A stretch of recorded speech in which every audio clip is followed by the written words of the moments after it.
And we are live. Hello, everybody. This is another webinar for our favorite topic, Argo CD. This is a live webinar, so if you have any questions, feel free to ask them in your favorite streaming platform, YouTube, LinkedIn, or wherever you're watching us. But there will also be a recording at the end, so don't worry if you lose the last 10 minutes or the last 20 minutes if you have to go somewhere else. Hopefully, you will be here for the whole time. Let's bring the slides. So this is part 3 of a series that we are doing about Argo CD Anti-Patterns. So instead of explaining, how a company adopted Argo CD and they followed best practices and they achieved something, we are going to explain what you shouldn't do with Argo CD, which I think is much more interesting. And you will notice that this is part 3. So if you have missed the previous 2 ones, there are recordings available that you can watch them. So my name is Kostis. I'm working as a developer advocate at Octopus Deploy, previously at Codefresh. If you have seen any of my articles, they are at the Codefresh website. But today, Codefresh was acquired by Octopus Deploy, so it's essentially the same company. I'm a member of the Argo team, focusing on Argo CD and Argo rollouts. My favorite project is Argo rollouts, but today we're going to talk about Argo CD. And I'm also the co-author of the first ever GitOps certification. And if we have time, we are going to talk about the certification. So, things that you shouldn't do with Argo CD. Essentially, we have gathered all these years of experience that we have with customers and prospects when they come to us and they say, hey, I have started adopting Argo CD, but now I have a problem.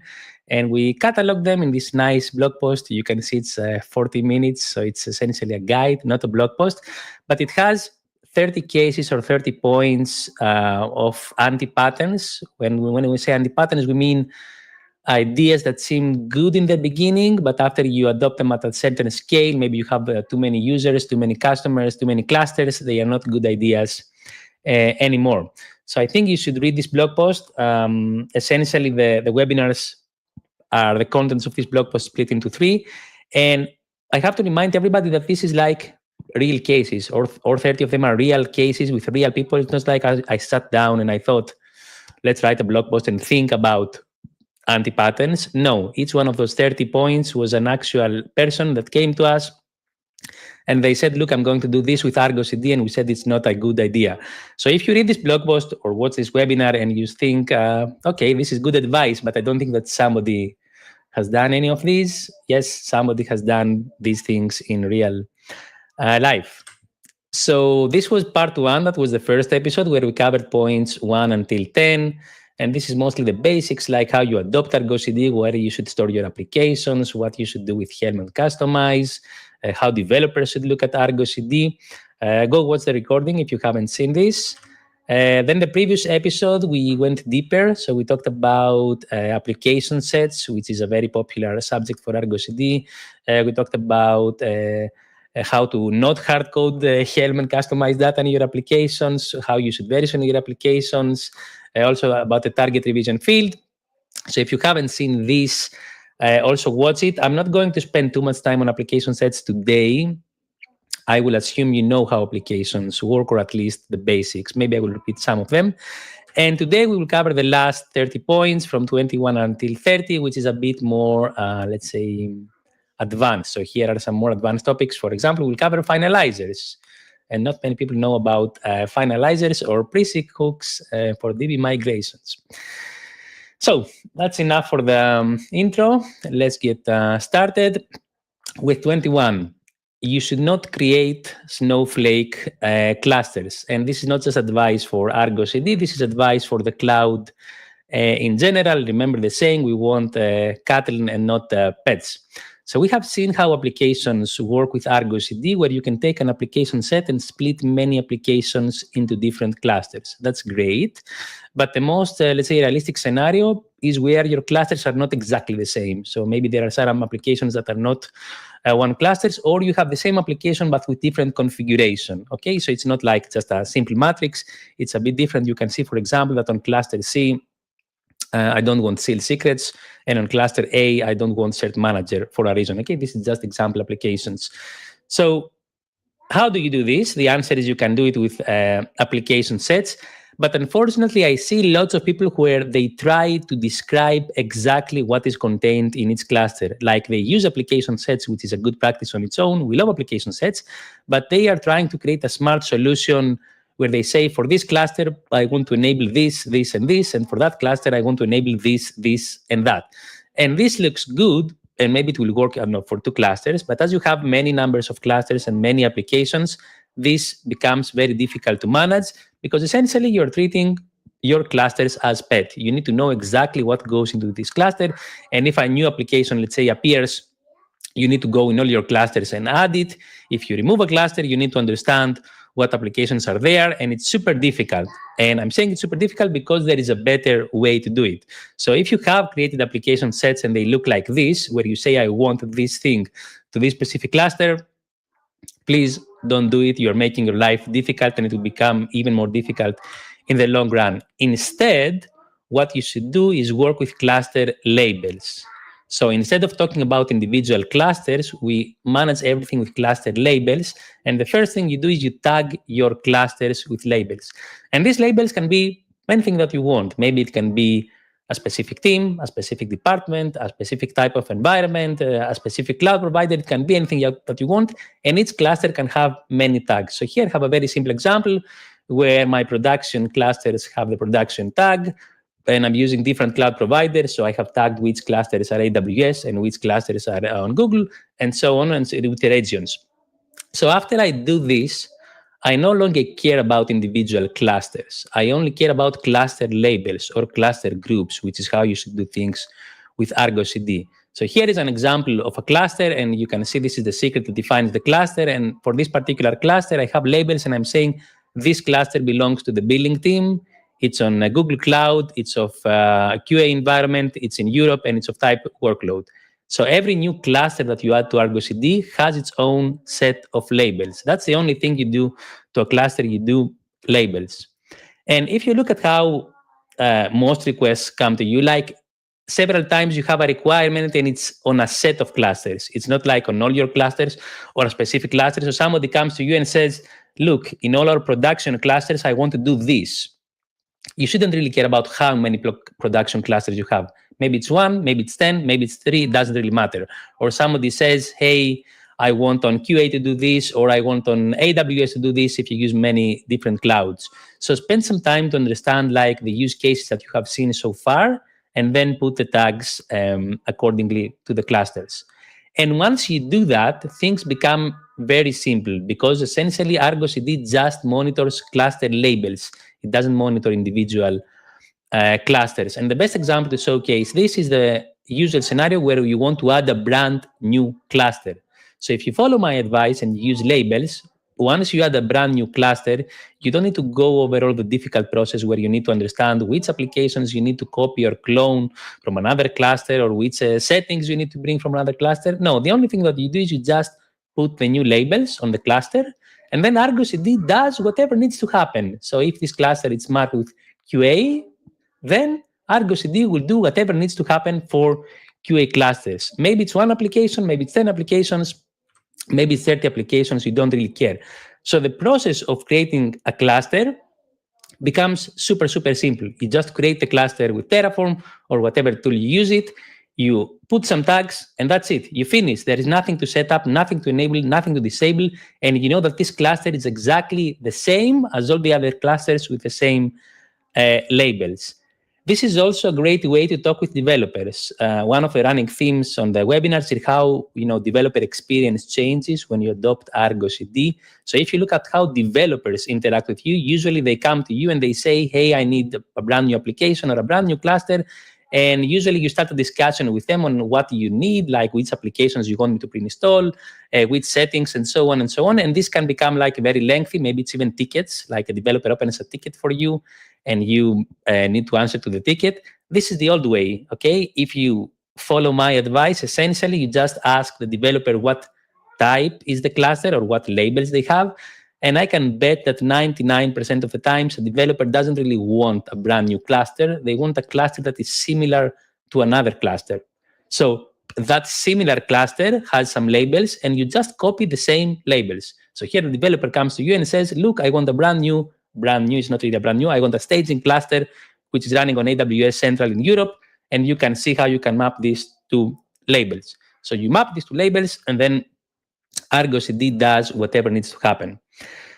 So I'm not going to get into too many details on how the cluster generator works of the application sets. There is an article for this, like another guide, and this is also something that will happen for the rest of the webinar. I will cover a point, and then if you want to dive into more details, you can see an example. And in almost all my guides, they also have a Git repository. So you can go into this blog and see also a GitHub repo that you can use as a starting point for your company or your team and see how things work.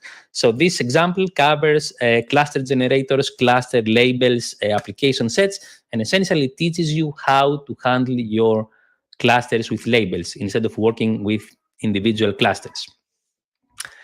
So that was one. Let's speak some more about application sets, because it's a very popular topic, creating a super powerful application set. So remember, we said that application sets are great for distributing applications, different applications to different clusters and with different configurations. But one very important slide was this one, where I said that you need to sit down and understand what your team needs and understand, let's say, the existing tickets that you have and see what are the requests that are coming towards your way, and then decide for what application sets to create. And the important thing is here that you need many application sets, okay? It's not like just one. So maybe you need, I don't know, 5 application sets, 8 application sets, 6 application sets. It should be a small number, but it should not be just one. And of course, it should not be 100. And I'm saying this because for some reason which is not really clear to me, some people are getting confused and think that you can only have a single application set, or they try to create everything, like all their clusters, all their applications with a single application set. Well, Argo CD doesn't have a limitation like this. There is no limitation that forces you to create a single application set.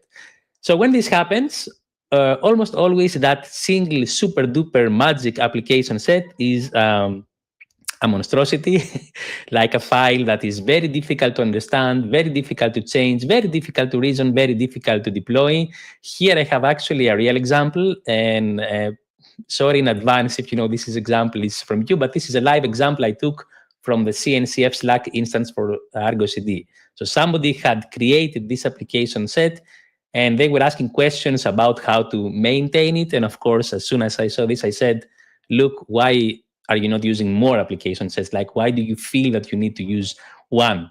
So don't do this. Instead of creating a super simple, single smart application set that does everything and it has many templating functions and many templating methods, don't do this. Just create, I don't know, 5 or 6 simple application sets that are clear.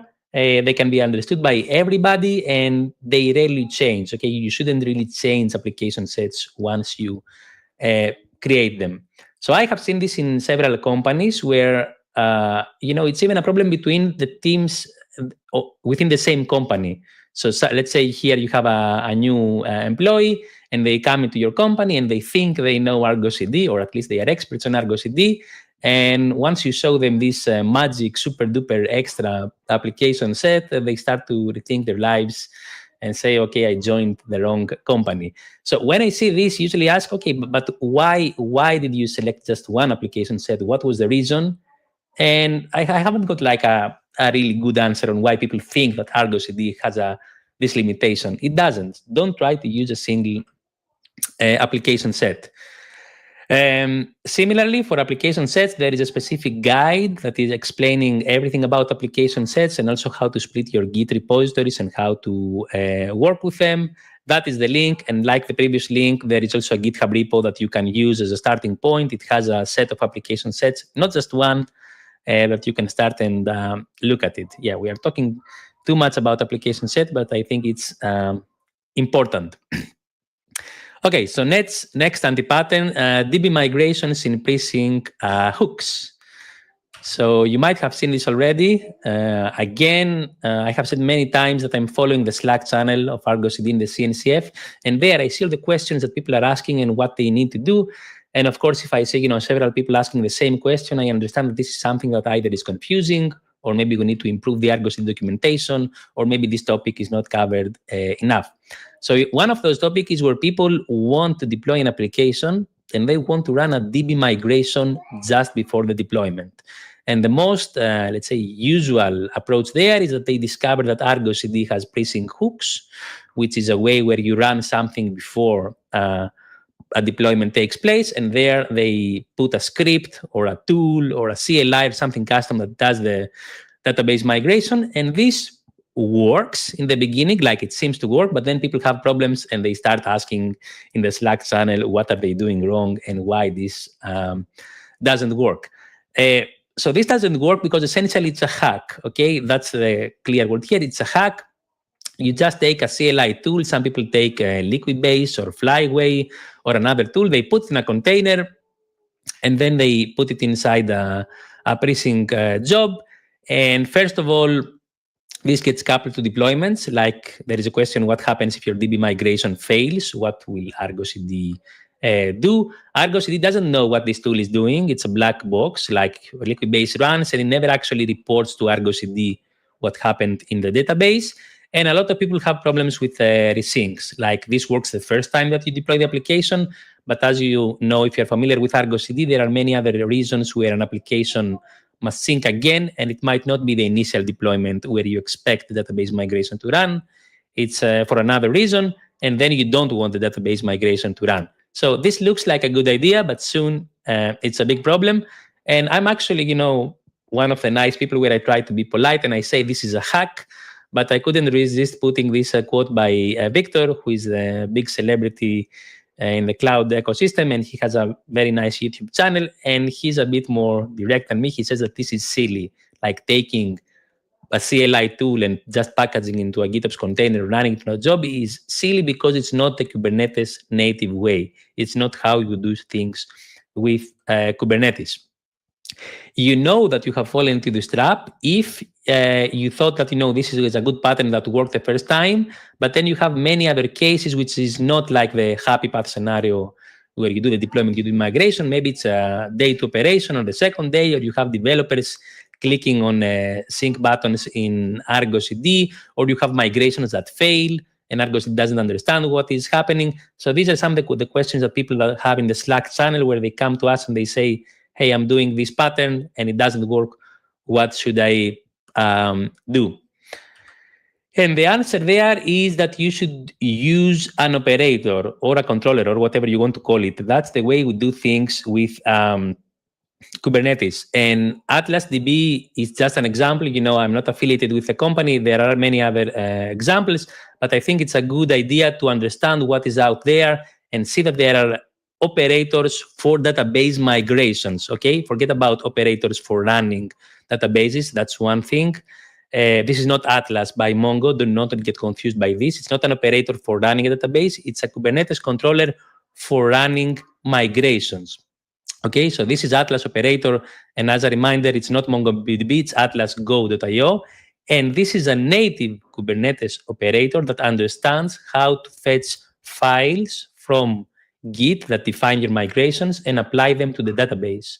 So you can instantly see that we are also following GitOps here, like we have our migration files in Git, and there is an operator that is constantly syncing these files to the database, which, if you remember, the GitOps principles are number 3 and number 4. So now we have a native way to use database migrations, and we can use this operator with Argo CD, and Argo CD now knows how to work with resources that are Kubernetes native. In this particular example, Atlas, the operator, has like a native resource, a Kubernetes resource that defines database migrations. So this works because it's how we do things for Kubernetes. We want not just a simple CLI tool that is not understanding what is happening in Kubernetes. We want a native migration operator that is running inside Kubernetes. It understands what needs to happen and understands the life cycle of database migrations and Kubernetes operators. There is also support for the status and health checks for Argo CD. If you see how Argo CD works, by default, it includes health checks for, let's say, the popular resources like deployments, services, and stuff like this. So if you take an operator, you should also check if there is a native way of Argo CD understanding the health check for the operator. So Argo CD tells you that the DB migration is correct, not just that your process has running. And we need to follow GitOps. So check this. Okay, Atlas was just an example. There are several other solutions. Again, I have an article which is explaining how you use GitOps for databases. I'm saying GitOps for database migrations. So you have everything in Git, not just your application source code and your application manifest. You also have your DB migrations, and you use an operator for this. Okay, so do some research, and please don't just package Liquibase or Flyway into a CLI Docker image and just push it there. It will not be the best thing to do in the long run. Okay, so moving on, mixing infrastructure and developer workloads. This is actually a problem that was true even before Kubernetes. I have seen this happening with Terraform. Like, coming back to the discussion about application sets, you have a Kubernetes cluster, and a developer comes to you and says, I want this thing and this thing to go into this cluster. And your first idea would be to create a single application set that mixes everything. Like, this application set goes and reads files, Helm charts or Git repo that installs core DNS, Linkerd, Prometheus, sealed secrets, whatever else you want to call like your infrastructure applications. And then at the end, it also fetches developer applications. So this is a good idea for you. Like, you have a single application set where you have everything, but you make the life of developers really, really, really difficult because you are mixing two different things. So I want to say this with a separate slide, that infrastructure application and developer workloads, they have completely different life cycles, okay? This was true even before Kubernetes, even with just Terraform. Like infrastructure changes often, but not that often as, developers change their applications. So maybe your developers deploy every, 3 hours or every 1 hour, every 5 minutes, but you don't really change your infrastructure or your application sets every minute, or at least you shouldn't change them. So you are mixing two different things with two different life cycles, and you are making the life difficult for developers. So the anti-pattern I have seen here is where developers try to deploy something with Argo CD, and the sync fails for some reason, and the failure is not something they can fix. Like it's not something that has to do with their application, it's something that has to do with the infrastructure. So you have this magic application set that deploys everything, and there is an error before even it reaches your the developer applications.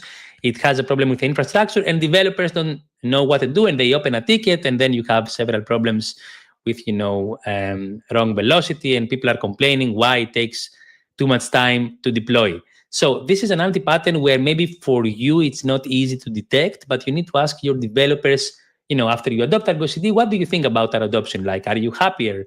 Do you think the deployments are easier? Is it easy for you to understand what Argo CD does? So keep this thing in mind, that if a deployment fails, a deployment that developers have started, they should understand if they are the ones that can fix it or not, okay? And for them, it should be super clear. If you have a correct system, they should deploy an application, and if there is a bug in their application, it should fail. That's the happy path scenario. It shouldn't be something with your infrastructure or something that developers do not control. You are making the life difficult for them. So keep this in mind. Ideally, you should have, let's say, application sets for infrastructure that have only infrastructure applications, and then you can have other application sets for developer workloads. Remember, we explained that you can have many application sets. There is no limitation to have just one. Misusing Argo CD finalizers. Finalizers are also another topic where I see lots of people are getting confused, and I have to admit there that maybe the Argo CD documentation is not enough there, and we need to do some things with the documentation, but I want to explain some things regarding finalizers. So essentially, once you deploy Argo CD and you start use it for applications, if you look at where your things are, you have 4 places of information. First of all, you can see at the bottom, you have in Git all your Helm charts or customized files or manifests or whatever you have your applications. That's great. They are in Git. Then also in Git, because remember we are following GitOps, you have your application sets and your applications. So these are the files for Argo CD that define where your applications are. And once you deploy your applications to the cluster, first they become resources, usually in the Argo CD namespace. So this is on the top left. And then these instruct Argo CD to deploy an application. So it goes to the Git repository and that has your Helm or customized files and deploys your application. So you can see you have 4 areas of information. You have Git repository for customized files and Helm files, Git folders for Argo CD applications, live Argo CD applications in the cluster, and live applications, your developer applications in the cluster. And because we are following GitOps, you can see the arrows. We always want Argo CD to synchronize what happens. So this is what you get out of the box with Argo CD. That's great, that's understandable. What is a bit confusing for several people is that starting by this state, you can also go to this state. So here I have removed the Argo CD applications from Git and from the cluster, but my applications are still running, so I didn't have any downtime. They are still there in the cluster, they are running, but Argo CD is not managing them anymore. So this is one possible scenario, or I can have the opposite. So here I still have my Argo CD applications in the cluster, but they are not controlling anything at all. And I'm not saying that this is something that you should do, okay? It's not like something I recommend. I'm just saying that this is one possible scenario, and this is another possible scenario. So understand that this might happen, and also understand whether this is something that you want to happen. And I'm going to give some examples about this. So the way that you control these 2 cases is with finalizers. So if you have, let's say, understood how finalizers work. Finalizers exist on the Argo CD application level and also on the application set. There is a setting for finalizers. They tell to Argo CD what to do when something is removed. So either you say, look, remove my Argo CD applications and don't remove anything else, or there is a cascade deletion where you delete everything. So try to understand how finalizers work. If you haven't looked at the documentation, please go and check it and understand what finalizers do, both in the case of applications and in the case of application sets. One of the most common traps I see is that people try to rename an application and they don't understand that in Argo CD you cannot really rename an application. If you do that, Argo CD will delete the application with the old name and it will create a new one.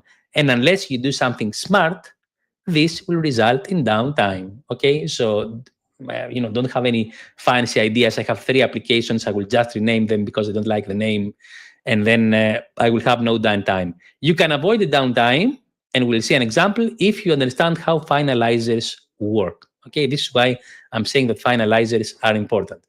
And there is an article. Again, there is an article where we explain how finalizers work for Argo CD applications and application sets.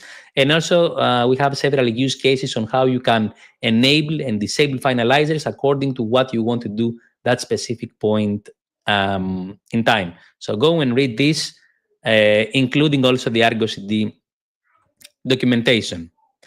So, okay, we have talked about finalizers. Let's see some actual examples. This is the next one, not understanding resource tracking, which is let's say a topic on its own, but it's connected with finalizers. So remember we said that you can decide what happens when Argo CD removes something with finalizers. You can take this advantage in your own scenarios. And the 2 scenarios I'm going to show today are, first of all, when you want to migrate applications to a different Argo CD instance. So you imagine you have, let's say, an Argo CD instance that is controlling your 3 clusters. And for some reasons, you want to go to another Argo CD instance and you want to move your applications, you are not really moving them to another Argo CD instance without any downtime, okay? Because the simple scenario would be to just delete the old one and create a new one, and that's fine. The second scenario is when you want to upgrade Argo CD in place. So you have a single Argo CD instance, you want to upgrade it, and you want to make sure that you upgrade it without any downtime, or maybe you want to upgrade the underlying Kubernetes version of your admin cluster. So these are 2 very common scenarios where finalizers can become very important. So here I have the example where it's a starting point. I'm using the pattern where I have a central Argo CD instance on the left, and there is a separate cluster with my applications. And this is how everything starts, okay? I have some Helm or customized files in my Git repo, and I have Argo CD that points to those customized files, and then it deploys the applications, and I have my resources, and everything is fine, everything works. And I want to move these applications to be managed by another Argo CD instance without any downtime. So I'm going to deploy the second Argo CD instance, and I'm also going to point it to the exact same files as the first one. And remember, we're talking about GitOps, so you should have in Git everything, not just your own applications, but also the application files. So for a very brief amount of time, okay, I'm not saying that this is something that you should do all the time, you have 2 Argo CD versions working and monitoring this exact same applications, okay? That's fine for a brief amount of time. But then you go on the first one on the left and you remove the finalizers. So you say to the first one, look, I don't want you to touch the applications that are running if I remove the resources. So if you do that, you can safely delete the first instance and it will not touch the applications. The applications are still running, okay? The second instance has finalizers as normal. So we did what we wanted. We have now the exact same applications managed by a second Argo CD instance without any downtime because we understand how finalizers work, and finalizers are active only on the second instance, but not on the first one. So this is an example on how you use finalizers. A similar example is when you want to upgrade Argo CD in place. So here I have, let's say, a single Argo CD instance, and I want to create a brand new version, and I want to be safe and know that nothing bad will happen. I can go to the single Argo CD instance and remove the finalizer. So say, please do not touch my applications if I remove your resources. And then in my own free time, I can upgrade Argo CD, behind the scenes. And while I'm doing this, the applications are still running. No downtime. They are running in the same cluster, and for that brief amount of time, nobody is monitoring them. Okay, so there is no Argo CD instance monitoring them at that point in time, but they should run just fine. Like, Kubernetes is behind the scenes working with the scheduler. So if a pod is destroyed or has issues, Kubernetes will restart it. You get the value of Kubernetes. And then after you finish the upgrade, you can go and reconnect the new version to the same applications. So this is the reverse, okay? In the first example, we had a brief period of time where two Argo CD instances were controlling the same applications. Here we have the opposite, where for a brief amount of time, our application is orphan, no Argo CD instance is following them. So understand how finalizers work, understand how Argo CD is tracking applications, and understand how you can use all these tools in your own scenarios, in your use case, to achieve what you want. Okay, the question, how do I move applications from one Argo CD instance to the next, is a very popular one, especially because people assume that you have downtime for them. So this is the same article as I shown before. This is the last use case covered in this article that talks how to migrate applications with finalizers. So I'm saying this article is important. Go read it. Okay, moving on, trying active Argo CD setups. Now, this is one of the cases where, if I explain what happens, you would say, but nobody has actually suggested this, and you would be false. People have actually come to me and said, how can I achieve this scenario? So this is something that was very popular with either database applications or application servers for the Java world, where you had two application servers running at the same time, either in an active instance where you were splitting requests between them, or active secondary, where you have the active one serving the traffic, and if it fails, secondary comes up. So several people are trying to do the exact same thing. They come to me and they say, I want to have an active Argo CD instance running, and if something goes wrong with this Argo CD instance, I want to have a secondary one take over. And how do I launch this secondary one that monitors the first one? So this is a problem because essentially it shows that you haven't understood not just the GitOps principles, but how Argo CD works in general. So this is not a problem on its own, like, maybe you can achieve this, but it shows that you haven't understood all the different anti-patterns. So this is also related to some anti-patterns we have seen in the previous webinars, where people don't understand what exactly you should back when you have Argo CD, what should be in the backup. And we said that if you're following GitOps, everything should be in Git already, like not only your Helm charts, but also your Argo CD applications.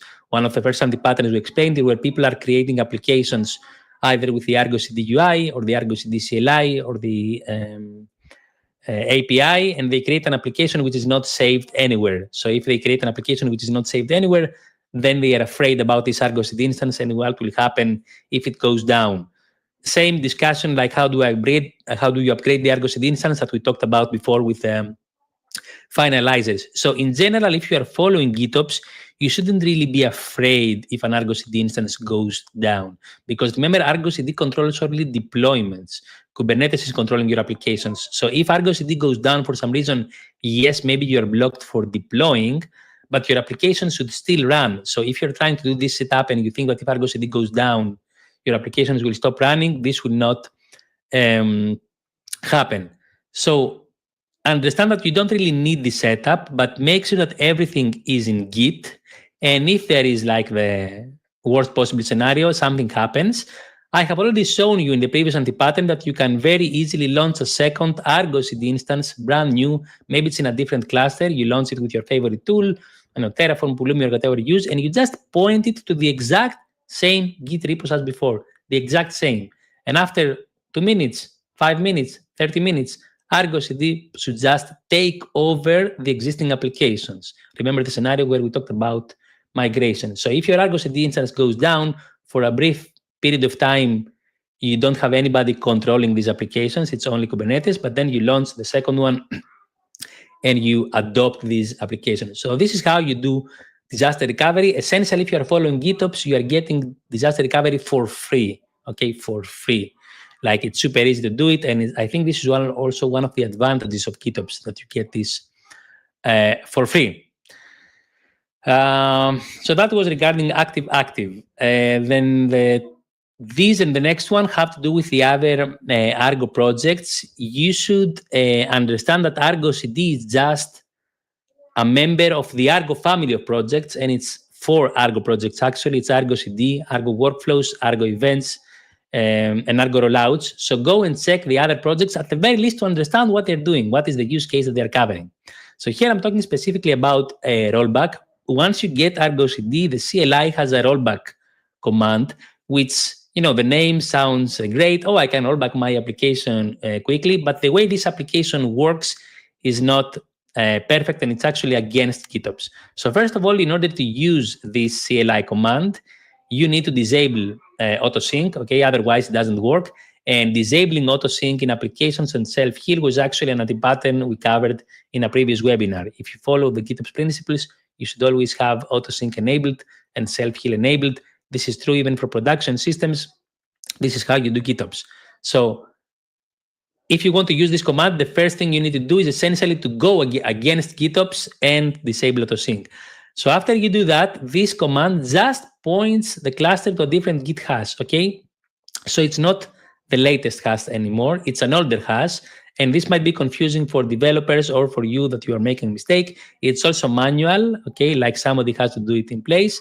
And what I see is essentially people that they try to create some smart script on top of it. So they say, I'm going to call the Argo CD sync operation to deploy an application, and if it fails, I have an external process that will first go and disable autosync, and then it will run Argo CD app rollback, go to the previous version, then I'm going to wait from the developers to commit something else, and then I'm going to enable autosync again, and so on and so on. And this is a recipe for disaster. We adopted GitOps exactly to avoid manual operations. So this command looks good in theory, but you should not use it. And the reason that you should not use it is there is a project just for this. So one of the other Argo projects is Argo Rollouts, and its whole purpose is to do advanced Kubernetes deployments where you can test an application either in blue-green mode where you keep the old version behind, or in Canary where you send traffic progressively higher to the new version, and then if things go wrong, you go back. So don't try to recreate Argo Rollouts once Argo Rollouts exists. Go and understand what Argo Rollouts does. So Argo Rollouts covers exactly this scenario. It works with Argo CD. It also works on its own, where you make a deployment, and then you need to tell Argo Rollouts, hey, go and look at my metrics. So this is something that you should do automatically. If you have a human today looking at your metrics after a deployment, you are doing it wrong. Nobody likes to look at metrics for 2 hours after its deployment. You go and check your metrics, and Argo Rollouts will check your metrics for you. And then Argo Rollouts will make a decision and say, look, the metrics look okay. I approve the deployment, go on. Or it doesn't look okay. Let's go back to the previous version. If you see the boxes here in the diagram, the gray boxes are what you get for free, like from your CI system, from Argo CD and Argo Rollouts. And the colored boxes are the things that you need to implement yourself. So you need to have metrics in place, and you need to explain to Argo Rollouts what success means for you. So maybe you deploy an application and you say, if I see many 500 errors and more than 20%, then assume that my deployment has failed. But once you have given Argo Rollouts this information, things should be automated. So go and adopt Argo Rollouts. And you don't have to adopt it in all systems. A very popular pattern is you adopt it just in production, because this is where you want to avoid downtime.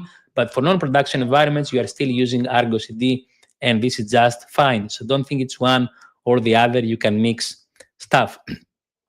There is an article, again. So if you want to know more about Argo Rollouts and also how you do header-based routing, where you send specific people or systems or APIs or whatever to your Canary, and you want to make a split, there is an article for this as well. Go and read it and understand what Argo Rollouts does. Same way for Argo Workflows. Argo Workflows also is the other popular project from the Argo family, and I see a lot of people trying to recreate it. So remember, we talked about pre-sync hooks, where you can say to Argo CD, hey, here, I want this to run before the sync phase or after the sync phase, and there are also waves. And this works, but it's very limited. Like, this is the life cycle that you get for free from Argo CD. These are the phases where you have pre-sync, sync, and post-sync. and you have also the sync fail. And you can see how things go with the arrows. So if something fails during the sync phase, you can also call something, let's say, to clean up or fix something. But if something fails as a post-sync hook, there's nothing you can do. It will just fail. Or if something fails as a pre-sync hook, the whole process will fail. So this works, but it's pretty limited. And also, if you use waves, again, understand the concept of waves.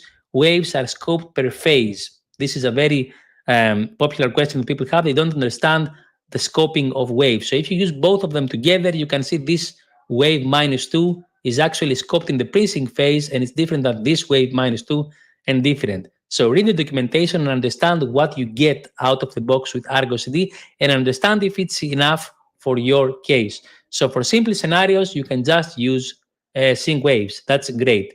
If you want more, let's say, advanced control, use the phases and waves. But if you want even more advanced scenarios, you need to stop working with Argo CD and go and use Argo workflows. That's the exact scenario for Argo workflows. So if you're going to do advanced scenarios where you say, before my main sync process runs, I want to back up my database, and then I notify Slack. And if it fails, do something. And if it doesn't fail, do something else. And then after the deployment, I want to run a smoke test and notify somebody else. And if it fails, do something. So once things get complex, you need to look at Argo workflows, because Argo workflows was created exactly for this scenario, and you can combine Argo workflows with Argo CD. It's a very natural combination. Both projects are self-contained. So check what Argo workflows is doing, and don't try to recreate it with Argo CD. And you can understand if you have fallen into this problem, if you have questions about how sync waves work, and you want to have more advanced use cases, and you want things to happen with if-else statements, if this fails, do this, or do these things in parallel, but sync them at some point, and so on and so on. All these things are covered by Argo workflows natively. So go and check them. So last one, which is essentially a corollary between the previous two, like trying to make Argo CD do things that are not in the scope of Argo CD. You have to remember that Argo CD is just a sync engine. It's an amazing sync engine. Okay, we love Argo CD, but it is just an engine. It just looks at Git and applies manifest to your cluster, and also monitors the cluster and sees if things are different with Git. That's the job of Argo CD. It doesn't do anything else. It's not a developer portal. It's not a platform. It's not something else. I see a lot of companies who think they can just adopt Argo CD, give the Argo CD dashboard to developers, and say, okay, I'm done. Developers have what they need. No, developers don't have what they need. So these are some of the questions that they come to the Slack channel. You can also find some GitHub issues. So you can see some GitHub issues. Argo CD has 3,000 open issues, and some of them essentially ask for features that are not part of Argo CD. Yes, they are relevant. Yes, they are related, but they are not part of Argo CD. So if you find yourself where you need some extra information in Argo CD, either for developers or for you, try to understand the scope of Argo CD and what Argo CD was created. I also have a separate slide just for this, okay? There are many GitHub issues where they ask something for Argo CD to do, and on surface it looks simple, but if you understand what the person is asking, essentially they want Argo CD to be a secret management solution or a central configuration platform. Okay, there are many issues like this. So Argo CD has a very clear stance on secrets. We don't want to store secrets. We don't want to manage secrets. We don't want to rotate secrets. This is not the job of Argo CD, to do secret management. So understand this, and I'm saying in advance, if you're the person that has opened issues like this, now you should have an idea on why the core Argo CD team is against them. Like, it's not like we don't want to extend Argo CD. It's like we don't think that this is part of the Argo CD scope. And even if you look at a very simple scenario, like here I have 3 applications, and you can see it's accounts QA, accounts prod, account staging. For Argo CD, this is just 3 different applications. Okay, it's completely different. Argo CD doesn't understand that this is the same application deployed in 3 different environments. You as a human understand this because you have chosen this naming convention, and you know that this is the same application. And obviously, if you show this thing to a developer understands that this is the same application across 3 different environments. But this is something that is in your mind. Argo CD doesn't have this knowledge. So if you want to do extra stuff with Argo CD, you need to look at another solution. And because I work for Codefresh, I'm using Codefresh as an example. But it doesn't have to be Codefresh. It can be any other solution. If you want more from Argo CD, if you want a developer portal or a developer platform or a way to do promotions, Argo CD is not enough, okay? There are some new projects for Argo CD that might help you with promotions, but they are not destined to cover everything, especially if you're trying to create a developer portal or a developer platform or something that gives visibility to developers. Just taking Argo CD is not enough, okay? Essentially, because Argo CD also doesn't have any visibility to the CI process. Like developers usually want to know, okay, this is great, but what is in this container image? Does it have enough features? Have the unit tests succeeded? Are the security scans okay? So they need to do different things that they are not in Argo CD. So go and look at other solutions and don't try to extend Argo CD to do things that are not in the scope of Argo CD. So these are the last 10 anti-patterns about Argo CD. If you have missed the other 2 webinars, please go and watch them, where we also talk more about application sets. Also read the article, because I think it's important to understand that all these are real issues. Like, it's not like, I thought about this. Now, I said that we have time for the certification. We have some time. There is a certification that we have created. It's the first ever GitOps certification. And it's amazing because here you sign up and you can get a real Kubernetes cluster in your browser and the real Argo CD instance in your browser. Some of the scenarios that we have talked right now, you can test by yourself, by doing.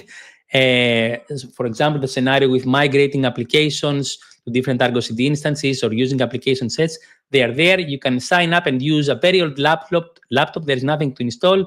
You just get everything in your browser, which I think is amazing. And also, some of the labs are actually multi-cluster setups. Like you can have a central Argo CD instance controlling other clusters and see how, for example, the scenario we talked about, cluster labels work, like how to distribute applications to clusters. So if you want to play around with this, this is the easiest way. This has a cost because behind the scenes, we need to cover the cloud cost. We launch a real VM and a real cluster. But if you use the code anti-pattern, you can get 50% off just for you. So go and check this out. Also, if this is just, too difficult for you, or you want some advice, or you have already started with Argo CD and you want some, let's say, good points on what things are working well, or understand if you are doing any of the anti-patterns, or maybe you are already an expert in Argo CD and you have a setup that works, but maybe you're trying to scale. We also offer support. So if this is interesting for you, you can contact us. The team that is offering support is actually my team. And I want to make it that super clear that we are the open source team. So even though Octopus and Codefresh, they have a commercial product, we are not part of that product. We are just fully committed on open source. If you have seen also, for example, Argo CD version 3, Argo CD version 3 was released by Reggie, which is a member of the team. So we are not going, to sell you anything commercial. Like, we're not going to tell you, hey, go get Octopus. This is just Argo CD support, where we want to help you, regardless of the stage you are. Maybe you're starting out, maybe you're in the middle of your adoption process, maybe you're finding scale problems. Essentially, the article that I have shown in this webinar is previous prospects and customers that have come to us, and the story is almost always the same. We have adopted Argo CD, and we followed one of those ideas in the beginning, but now it doesn't work anymore. So that's it. I hope it was useful. We covered 30 points in these 30 webinars. If you remember, for each point, there is also a specific guide. So if you found any of those points interesting, go and read the specific guide. I actually tried to link each point to a guide. So if you think that, we covered something too fast today, that was on purpose. I just wanted to give you an overview of all the other things that people are doing and how you can avoid those traps. If you are also not in the CNCF Slack, you should be. The CNCF Slack is super important. It has channels for Argo CD, Argo rollouts, Argo workflows, and also the other upcoming Argo projects like the Promoter or Argo Agent. So there you can also find my team and other Argo developers. So it's the fastest way to ask people about your setup and understand if you're doing something wrong or not, and also see what the community is doing. Like whenever there is a new Argo CD version, there we announce it. We ask for feedback, or we publish the blog post. So if you're working with Argo CD or any of the other projects, you should definitely be in the Argo CD Slack. And this is also where I get inspiration from all the blog posts, like see what people are asking. So please ask us, because remember, we are the open source team. This is a two-way process. We see what people are asking, and then we can either update the documentation, improve the documentation, or even contribute back to Argo CD. Like sometimes we see that what people are asking is a feature that needs to go into Argo CD, and we prepare like a pull request, and we commit it, and then we send it back to the community. So it's a two-way process. We follow the community, we understand what are the community problems, and also we give back to the project as a whole. So that's it. Thank you very much. You can also see my email there if you want to contact me.